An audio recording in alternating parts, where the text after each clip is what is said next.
UNO जो है हम लोग क्या करते हैं, स्टार्ट कर लेते हैं और यूएनओ को थोड़ा बहुत हम लोग शॉर्ट में पढ़ेंगे क्योंकि ये हम लोग पढ़े थे, लेकिन फिर भी जो है इसको बारीकी से हम लोग पढ़ेंगे कि यूएनओ से ज़्यादा क्वेश्चन आ रहा है ना। यूएनओ से लगभग शायद 8 नंबर का शायद वहाँ से आ रहा है, तो बहुत इंपॉर्टेंट है हम लोग के लिए यूएनओ पढ़ना। डायरेक्ट पढ़ते हैं यूएनओ क्या है, अब यूएनओ कैसे आया, क्यों आया और इसका मेन रोल क्या है ना। पूरा सिलेबस के अकॉर्डिंग हम लोग पढ़ेंगे। सबसे पहले बात आता है यूएनओ। देखो यूएनओ जो है, जिसको आज भी ये यूएनओ काम कर रहा है, जिसको हम लोग यूएनओ का फुल फॉर्म होता है यूनाइटेड नेशन ऑर्गेनाइजेशन, हिंदी में कहा जाता है संयुक्त राष्ट्र संघ। और यूएनओ क्या है, देखो भाई यूएनओ जो है ना, after the end of second world war, जब दुनिया में द्वितीय विश्व युद्ध खत्म हुआ तो उसके बाद जो है एक ऐसे संगठन की जरूरत पड़ा जो संगठन क्या करे, दुनिया में शांति और सुरक्षा को इंश्योर करे, दुनिया में शांति और सुरक्षा को बनाए, राइट। और सबसे बड़ा समस्या था कि देखो यार ध्यान दो, यूएनओ एक वर्ल्ड वाइड ऑर्गेनाइजेशन है। क्या है, एक वैश्विक संगठन है। UNO is a world wide organisation, ये एक वैश्विक संगठन है जिसका मेन काम, इसको बनाया ही गया था द्वितीय विश्व युद्ध के खत्म हो जाने के बाद, कि अब दुनिया में तृतीय विश्व युद्ध ना हो, इसको रोकने के लिए जो है यूएनओ नामक एक संगठन बनाया गया था, जिसका मेन काम क्या है, थर्ड वर्ल्ड वॉर ना हो, क्योंकि फर्स्ट वर्ल्ड वॉर हो गया, सेकेंड वर्ल्ड वॉर हो गया, अब थर्ड वर्ल्ड वॉर ना हो, क्योंकि अगर अब वॉर होगा तो दुनिया देख चुका था कि सेकेंड वर्ल्ड वॉर का क्या हाल हुआ। सेकेंड वर्ल्ड वॉर जो है, जहाँ पे न्यूक्लियर बम भी बनाया गया था और न्यूक्लियर बम का इस्तेमाल भी किया गया था एक देश के ऊपर, तो अब पूरी दुनिया को ये बात समझ में आ गया था कि अगर अब जंग हुई, तो दुनिया का कोई भी मानव नहीं बचेगा, क्योंकि अब जो जंग होगा वो तुम्हारा गोली, बंदूक, पिस्तौल और टैंक से नहीं होगा। अब जो युद्ध होगा वो परमाणु बम से होगा, वो तुम्हारा न्यूक्लियर बम से होगा, या हाइड्रोजन बम से होगा, या बायोलॉजिकल या बहुत तरीके का जो बम है उससे होगा। तो बोला गया भाई कि अभी हमारे लिए बहुत जरूरी है दुनिया में शांति और सुरक्षा को महफूज करके रखना और बनाना। इसके लिए हमें एक ताकतवर संगठन बनाना पड़ेगा जो दुनिया में वर्ल्ड वॉर ना होने। वैसा ही एक संगठन बनाया गया जिस संगठन का नाम है यूएनओ। हालांकि इसके पहले भी एक बनाया गया था संगठन कि ताकि अब फर्स्ट वर्ल्ड वॉर हो गया पहला बार, तो अब दूसरा युद्ध ना हो, लेकिन हो गया। और जिस संगठन को बनाया गया था उस संगठन का पहले नाम था, इसी का छोटा भाई था जिसका नाम था लीग ऑफ नेशन। इसी का भाई था छोटा लीग ऑफ नेशन, जो कि बनाया गया था फर्स्ट वर्ल्ड वॉर के खत्म होने के बाद 1919 में। बट ये 1919 में और 1939 में सेकेंड वर्ल्ड वॉर स्टार्ट हो गया और सेकेंड वर्ल्ड वॉर 1945 तक चला। इसका मतलब था लीग ऑफ नेशन फेल हो गया सेकेंड वर्ल्ड वॉर को रोकने में, है ना। इसीलिए यूएनओ को बनाया गया ताकि ये क्या करे, थर्ड वर्ल्ड वॉर अब दुनिया में ना हो, इसको रोकने के लिए, है ना। तो इसके लिए क्या होता है, यूएनओ को बनाना जो स्टार्ट होता है वो सेकेंड वर्ल्ड वॉर के टाइम पे ही स्टार्ट होता है। सेकेंड वर्ल्ड वॉर के टाइम पे ही यूएनओ का बनाने का जो प्रिपरेशन है वो चलना स्टार्ट होता है। सबसे पहले ये कब स्टार्ट होता है, 1941 जिस कॉन्फ्रेंस से स्टार्ट होता है यूएनओ का कॉन्सेप्ट आता है कि एक ऐसा संगठन बनाना होगा, एक शक्तिशाली संगठन बनाना होगा जो वैश्विक लेवल पे काम करे और दुनिया में क्या करे, युद्ध को होने से रोके, शांति को बना के रखे, सुरक्षा को महफूज करके रखे। इसके लिए अटलांटिक कॉन्फ्रेंस होता है। क्या होता है, अटलांटिक कॉन्फ्रेंस होता है। और अटलांटिक कॉन्फ्रेंस 1941 में होता है, जिसमें दुनिया के अमेरिका, रसिया और ब्रिटेन और रसिया, दुनिया के 3 सबसे दिग्गज देश इसमें शामिल थे। तीनों का अलग अलग देश का राष्ट्रपति, अमेरिका का राष्ट्रपति उस समय कौन था, डी रूजवेल्ट, यूके का राष्ट्रपति, यूके का प्रधानमंत्री चर्चिल और रसिया का स्टालिन। 3 नेता मिलकर जो है डिसाइड कर रहे थे कि भाई कौन सा संगठन बनाना है और काम कैसे करेगा और संगठन का नाम क्या होगा, सब चीज डिसाइड किया जा रहा है। मतलब बातचीत स्टार्ट हो रहा था कि कौन सा संगठन। लंदन कॉन्फ्रेंस इसके बाद हुआ था। लंदन कॉन्फ्रेंस कब हुआ था, 1941 में हुआ लंदन कॉन्फ्रेंस, जहाँ पे सबसे पहले लंदन कॉन्फ्रेंस भी 1941 में होता है। और ये कॉन्फ्रेंस जो होता है इसमें सबसे पहले यूनाइटेड नेशन नामक शब्द इस्तेमाल किया जाता है अमेरिका के राष्ट्रपति के द्वारा कि जो संगठन बनाएंगे उस संगठन का कोनो नाम तो रखना होगा ना। एक और तो नाम ना रखेंगे क्योंकि इसका नाम है ऐसा है इंसान कि समझ में आएगा कि थर्ड वर्ल्ड हो भी गए, कि जो सेकेंड वर्ल्ड वॉर नहीं बचा पाया तो फिर थर्ड वर्ल्ड वॉर कैसे बचा पाएगा। तो एक नया नाम रखना पड़ेगा, एक नया संगठन जो वैश्विक लेवल पे काम करे। क्योंकि अब जो हम संगठन बना रहे हैं वो पूरे विश्व के देश इसका मेंबर है। और जो लीग ऑफ नेशन था उसमें तो कुछ देश तो आजाद ही नहीं हुए, 1945 के बाद सारे देश आजाद हुए, है ना। ये बना था 1919 में, समझ में आ रहा है।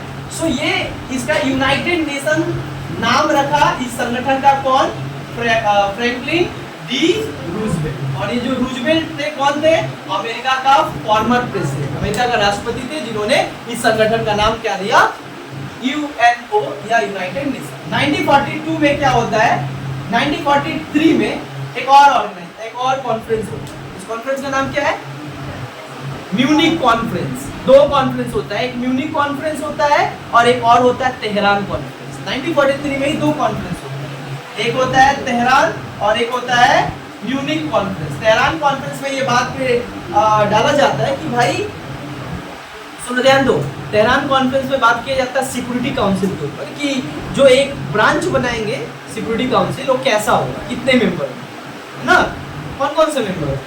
तेहरान कॉन्फ्रेंस में भी बात किया गया कि किस तरीके से बनाया जाएगा, इसका रूपरेखा क्या होगा, इसके ऊपर यहाँ पे जोर दिया गया। बाद के टाइम पे क्या होता है, 1944 में एक और कॉन्फ्रेंस हुआ, डम्बर्टन ओक्स कॉन्फ्रेंस।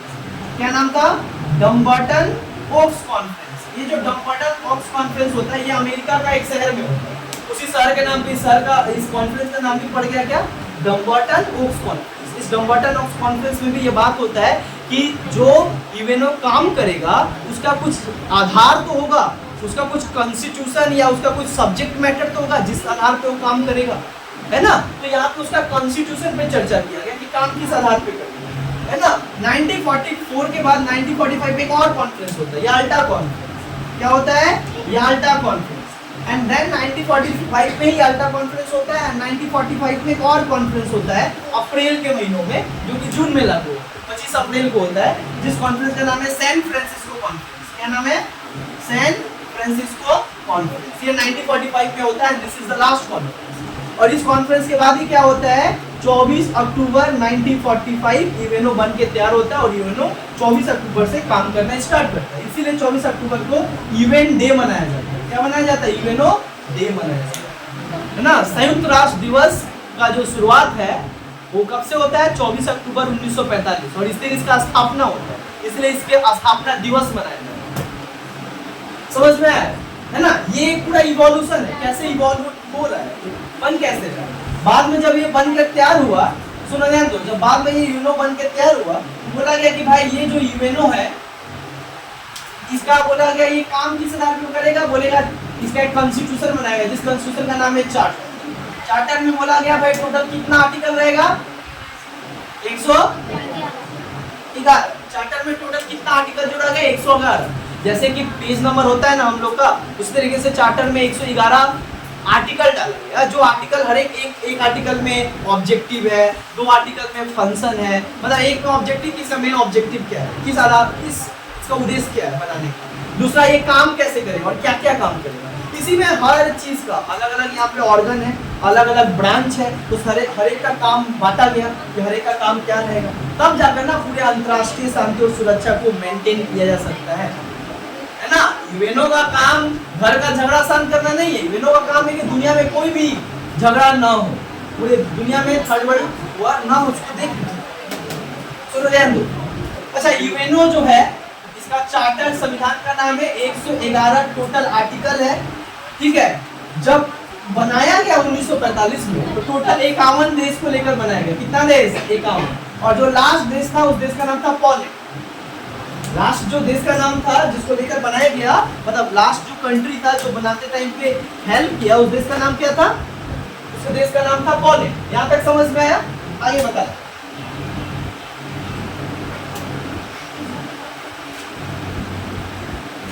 देखो यहाँ पे जो है पोलैंड, यहाँ पे तो लोग समझे कि यूएनओ बनकर तैयार होता है। यूएनओ का जो है हेड क्वार्टर जो है, यूएनओ का हेड क्वार्टर न्यूयॉर्क, कहाँ पे है, न्यूयॉर्क। मतलब ये यूएनओ का जो हेड क्वार्टर है वो कहाँ पे है, न्यूयॉर्क पे। मुख्यालय कहाँ है, न्यूयॉर्क पे। अच्छा, यूएनओ का जो भाषा है 6 भाषाओं को मान्यता दिया ना, जिसमें स्पेनिश है, तुम्हारा इंग्लिश है, फ्रेंच है ना, ये सारा रशियन है, ये सारा भाषा को क्या दिया गया, 6 भाषाओं को जो है बेसिकली यहाँ पे मान्यता दिया। साथ ही साथ जो है यूएनओ का अगर तुम उसका फ्लैग देखो, अगर तुम उसका झंडा देखो, कितना अगर तरीके से उसका झंडा देखो, उसका झंडा तुमको समझ में आएगा कि वहां पे वर्ल्ड मैप बनाया गया है ना। और साइड में जो है एक पेड़ है, यहाँ पे इसको सौगुन का पेड़ कहा जाता है ना। ये पेड़ है और उसके बीच में क्या है, ऐसे है बट वही तो पेड़ है, और बीच में क्या है, वर्ल्ड मैप है। ये झंडा है यूएनओ का, समझ में आ रहा है। आगे देखो, यूएनओ में जो है टोटल 6 ब्रांच बनाए गए। यूएनओ का 6 ब्रांच है, मतलब यूएनओ जो है अकेला संगठन है, लेकिन इसमें 6 इसका ऑर्गन है जिस आधार पर पूरा यूएनओ काम करता है। सबसे पहला ऑर्गन होता है जनरल असेंबली, इसको साधारण सभा का। दूसरा इसका ऑर्गन होता है सिक्योरिटी काउंसिल। तीसरा इसका ऑर्गन होता है जिसको हम लोग कहा जाता है ट्रस्टिव काउंसिल या कलेक्टिव काउंसिल। चौथा इसका ऑर्गन क्या होता है, इसको कहते हैं इकोसॉक। पांचवा क्या होता है, आईसीजी। और छठा क्या होता है, सेक्रेटरीट। क्या होता है, सेक्रेटरीट। सबका हिंदी बता दे रहे हैं, ध्यान दो। जनरल असेंबली मतलब साधारण सभा, सिक्योरिटी काउंसिल मतलब सुरक्षा परिषद, और यहाँ पे ट्रस्टिव काउंसिल बोलो चाहे कलेक्टिव काउंसिल बोलो मतलब संरक्षण परिषद। इकोसॉक का इको का मतलब होता है इकोनॉमी, और एस ओ का मतलब होता है सोशल, और सी मतलब होता है council, economic and social council, आर्थिक और सामाजिक परिषद। इंटरनेशनल कोर्ट ऑफ जस्टिस मतलब अंतर्राष्ट्रीय न्यायालय, और सेक्रेटरीट मतलब सचिवालय। क्या है, सचिवालय। ये 6 ऑर्गन है, बाकी सब इसका सब्सिडियरी ऑर्गन है। याद रखना है क्वेश्चन, कितना ऑर्गन होता है यूएनओ का, 6। अब ध्यान दो, एक एक को करके बता रहे। ये जो जनरल असेंबली है, ये जो जनरल असेंबली है, इसको कहा जाता है लेजिस्लेटिव बॉडी। क्या कहा जाता है, लेजिस्लेटिव बॉडी ऑफ यूएनओ। मतलब यूएनओ में जितना भी कानून बनता है वो कौन बनाता है, जनरल असेंबली। जनरल असेंबली जो है यूएनओ का पहला ब्रांच है, सबसे इंपॉर्टेंट बॉडी है, जिसका मेन काम क्या है, कानून बनाना। हमारे देश का पार्लियामेंट का काम क्या है, कानून बनाना। उसी तरीके से पूरे वर्ल्ड के लिए कानून कौन बनाता है, जनरल असेंबली। इसीलिए इसको क्या कहा जाता है, वर्ल्ड पार्लियामेंट या वर्ल्ड फोरम। क्या कहा जाता है इसको, वर्ल्ड पार्लियामेंट या वर्ल्ड फोरम, क्योंकि यहाँ दुनिया का सारा कानून ये बनाता है। अंतरराष्ट्रीय स्तर का कानून कौन बनाता है, जनरल असेंबली। इसीलिए जनरल असेंबली को क्या कहा जाता है, वर्ल्ड फोरम। क्या कहा जाता है, वर्ल्ड फोरम। समझ में आया है ना।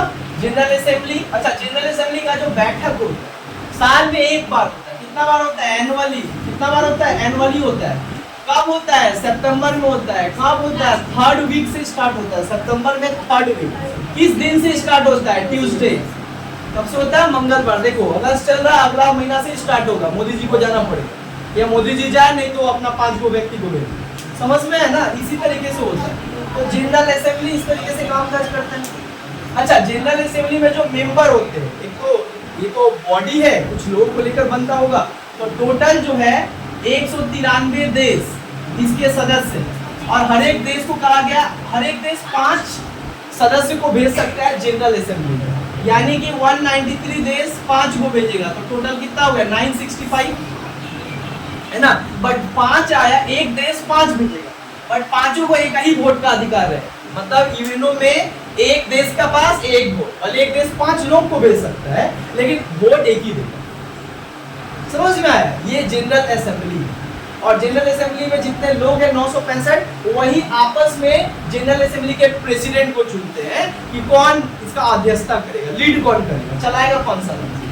अब आता है सिक्योरिटी काउंसिल। ध्यान दो, सिक्योरिटी काउंसिल इसको कहा जाता है एग्जीक्यूटिव बॉडी ऑफ यूएनओ। इसको क्या कहा जाता है, एग्जीक्यूटिव बॉडी। एग्जीक्यूटिव मतलब इसका मेन काम होता है कार्यपालिका, मतलब कार्यपालिका रिलेटेड काम करता है। ये सबसे पावरफुल बॉडी है यूएनओ का, सबसे पावरफुल बॉडी। हाँ, यूएनओ का सबसे पावरफुल बॉडी जो है वो कौन है, सिक्योरिटी काउंसिल। सिक्योरिटी काउंसिल में कितने मेंबर होते हैं, ध्यान दो। सिक्योरिटी काउंसिल में टोटल कितने मेंबर होते हैं, सिक्योरिटी काउंसिल में टोटल मेंबर होते हैं तुम्हारा 15। कितना होता है, 15। लेकिन दोनों बटा होता है, एक होता है टेम्पररी, एक होता है परमानेंट। टेम्पररी होता है 10, परमानेंट होता है 5। जो 10 होते हैं वो 2 साल पर, प्रत्येक 2 साल पे उनका चुनाव होता है। कौन करता है चुनाव, जनरल असेंबली। क्लियर। ये जो 5 सदस्य होते हैं जो परमानेंट सिक्योरिटी काउंसिल कहलाते हैं, इसको कहते हैं परमानेंट सुरक्षा परिषद के सदस्य। इसमें कौन कौन है, अमेरिका, ब्रिटेन, फ्रांस, चाइना और रशिया। 1 2 3 4 5 ठो इसका क्या है सदस्य। इन्हीं के पास जो परमानेंट सिक्योरिटी काउंसिल के मेंबर होते हैं उन्हीं के पास होता है वीटो पावर। क्या होता है? Veto power. जिस प्रस्ताव पे ये वीटो पावर एक भी अगर व्यक्ति, एक भी देश अगर किसी मैटर पे वीटो कर देता है तो दोबारा वो सब्जेक्ट नहीं आता, दोबारा जो है वो नहीं आता। डबल वीटो कर दिया तो कभी जीवन में नहीं आता। यही कारण है कि जब हम लोग पाकिस्तान के टेररिस्ट ग्रुप और उसके जो मतलब जो उसका मास्टरमाइंड था उसको ग्लोबल टेररिस्ट घोषित किए थे तो चाइना उसके ऊपर वीटो कर दिया, तब बोला कि ग्लोबल टेररिस्ट नहीं। ये पावर होता है। सब समझ में आया? 5 मेंबर होते हैं। अच्छा, ये जो 10 होते हैं मैटर करता है 5 जो कह दिए वही माना जाएगा, चाहे 10 एक्सेप्ट करे चाहे ना एक्सेप्ट करे, उससे मतलब नहीं है ना। समझ में आया? इनको वर्ल्ड पुलिस कहा जाता है। क्या कहा जाता है? वर्ल्ड पुलिस, क्योंकि इनका मेन काम होता है शांति और क्राइम को रोकना, है ना। इकोसॉक, इकोसॉक असर।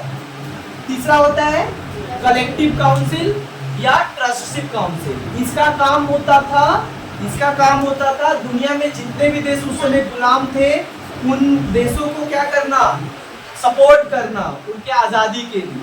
और ये 1994 में ये ऑर्गेनाइजेशन खत्म हो, क्योंकि 1994 के बाद कोई देश आजाद, कोई देश गुलाम नहीं, इसीलिए अब इसका काम भी बंद, गुलाम देशों का हिफाजत करना था इसका काम। बट अब ये कोई गुलाम देश नहीं है तो काम कहाँ से रहे। अच्छा सुनो, ध्यान दो। इकोसॉक, इको मतलब इकोनॉमिक एंड एसोसी मतलब सोशल एंड काउंसिल। इसके टोटल सदस्य होते हैं 54। कितने होते हैं? 54 सदस्य आज वर्तमान में।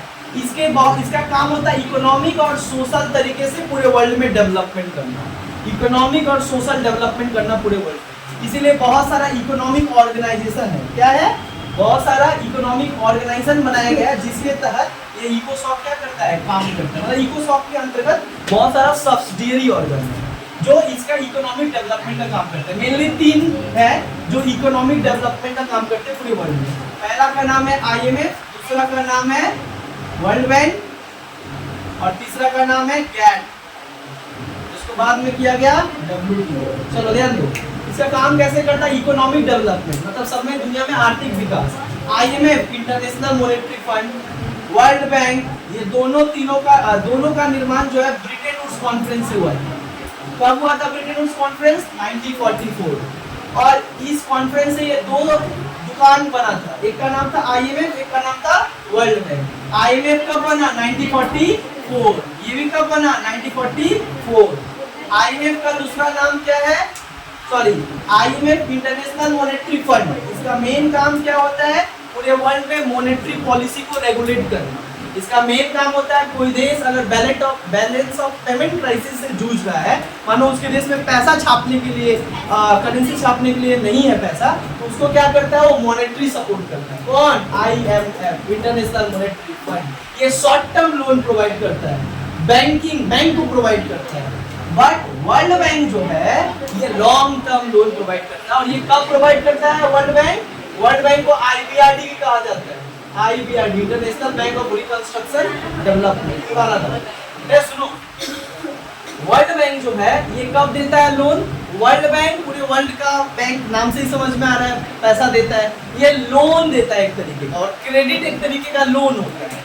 ये उन देशों को देता है जो देश आर्थिक रूप से काफी गरीब हो जाते हैं, डेवलपमेंट के नाम पे देता है। डेवलपमेंट मतलब कोई तुमको विकास करना है, पुल बनाना है, इंफ्रास्ट्रक्चर बनाना है ना, डैम बनाना है, तब वो क्या करता है? वो आर्थिक सहायता करता है देशों को, इसको कहते हैं वर्ल्ड बैंक। IMF का जो हेडक्वार्टर है वो कहाँ है? कहाँ है? Washington DC। Very good. कहाँ है? Washington DC। याद रखा, वॉशिंगटन DC में है। और वर्ल्ड बैंक का वॉशिंगटन DC। अब आते हैं गैट बनाया गया था ट्रेड के लिए। वर्ल्ड में ट्रेड ठीक ठाक तरीके से हो, अंतर्राष्ट्रीय व्यापार ठीक ठाक तरीके से हो, उसका अगर उसके मतलब रास्ते में आने वाले बाधा को दूर करने के लिए गैट बनाया गया था, जो कि बनाया गया था 1947 में, है ना। इसका मेन काम क्या था? ट्रेड को प्रमोट करना, to promote the international trade in the world. दुनिया में अंतर्राष्ट्रीय व्यापार को आगे बढ़ाना, और कोई भी व्यापार के लेकर अगर मुद्दा आता है तो उसको सॉल्व करना। अच्छा ध्यान दो, 1947 में था गैट। बाद में इसका क्या किया गया? इसका पूरा नाम है general agreement on tariff and trade, है ना। बाद में इसका नाम 1995 में चेंज करके क्या किया गया, WTO। बट इसका हेडक्वार्टर कहाँ है, दोनों का हेडक्वार्टर एक ही जगह है, जेनेवा। कहाँ है, जेनेवा। समझ में आया, गैट कहाँ पे है, जेनेवा। WTO बोलो चाहे गैट बोलो, कहाँ है इसका हेडक्वार्टर, जेनेवा। ये एग्जाम में ज्यादा आता है। तो यहाँ पे हम समझाए क्या, इकोनॉमिक डेवलपमेंट करने वाला कौन कौन सा ऑर्गेनाइजेशन है।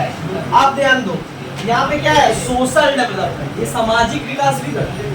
सुनो है, दो तरीके से दुनिया को हेल्प करता है, इकोनॉमी पैसा देकर, सोशल सामाजिक रूप से।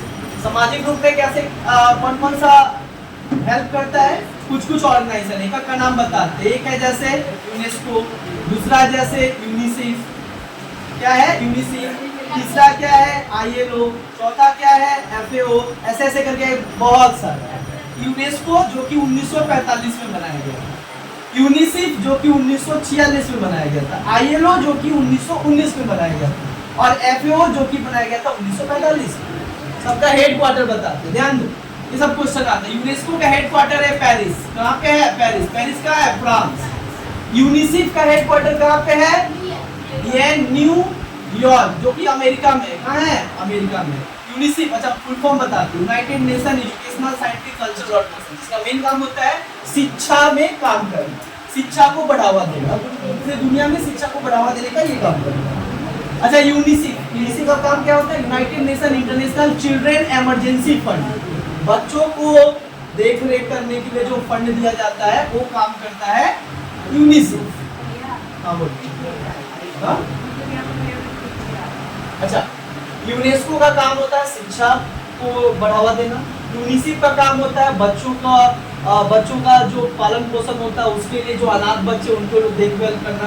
ILO ध्यान दो, इंटरनेशनल लेबर ऑर्गेनाइजेशन, अंतर्राष्ट्रीय मजदूर संगठन, मजदूरों के हित के लिए काम करता है, जो कि 1919 में है। इसका कहाँ है, ILO का हेडक्वार्टर कहाँ है, ILO का भी हेडक्वार्टर जो है तुम्हारा वॉशिंगटन DC है, ठीक है। एक बार देख ILO का, एक बार देख लेना दोनों, कंफर्म नहीं इसका। FAO फूड एग्रीकल्चरल ऑर्गेनाइजेशन, इसका हेडक्वार्टर है तुम्हारा रोम में, कहाँ पे है, रोम में। 1945 में बना है। इसका मेन काम क्या है, फूड एंड एग्रीकल्चरल ऑर्गेनाइजेशन, जहाँ पे एग्रीकल्चरल प्रोडक्ट को क्या होता है, देख रेख किया जाता है और पूरी दुनिया में प्रमोट किया जाता है, एग्रीकल्चर को प्रमोट किया जाता है। समझ में आया, ये सारा सोशल डेवलपमेंट है, राइट। और बहुत सारा और भी ऑर्गेनाइजेशन है, ये ह्यूमन राइट्स का भी काम करता है, जो कि 1948 में UDHR आया, universal declaration of human right 1948। तो ये सोशल डेवलपमेंट का काम इसका होता है। अच्छा समझ में आया, ये इसका काम होता है। जो 54 सदस्य आते हैं, इनका चुनाव जनरल असेंबली करता है, किसके कहने पे, अब आता है ICJ मतलब इंटरनेशनल कोर्ट ऑफ जस्टिस, इसको वर्ल्ड कोर्ट भी कहा जाता है। क्या कहा जाता है, वर्ल्ड कोर्ट। कोई भी अंतरराष्ट्रीय मुद्दा कहाँ पे आता है, वर्ल्ड कोर्ट में आता है ना। ICJ international court of justice, इसका हेडक्वार्टर कहाँ है, नीदरलैंड, जगह का नाम द हेग, HAG ना,